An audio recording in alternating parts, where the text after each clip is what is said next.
दर्शन जिला स्तरीय प्रतियोगिता जो हुई थी उसमें सुपर करंट कोचिंग धमराव के 2 बच्चों ने अपना पोजीशन लाया है। उनका स्वागत करने के लिए हमारे स्कूल की पूरी टीम खड़ी है। तो स्वागत करिए रचना और प्रतीक का, जो 4th रचना ये 4th और प्रतीक आया है 6th पोजीशन पे। चलो ये यहाँ खड़ा हो जाओ, यहाँ बीच में, वहाँ सेंटर में इधर हमारी तरफ मुँह करके, ठीक है। ये दोनों कौन सा पोजीशन आए हैं? 4th और 6th। ताली बजाओ जोर से इनके लिए।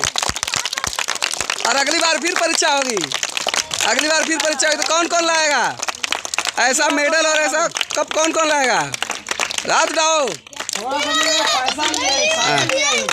ठीक है। थोड़ा सा मेहनत करोगे, थोड़े से चुके नहीं तो फर्स्ट आने वाले थे, ठीक है। इधर देखो, हाँ पहली बार देने के और पहली बार इनाम ला दिए सब। जोर से ताली बजाओ, कांग्रेचुलेसन बोलो इस बच्चों। हाँ चलो ठीक है।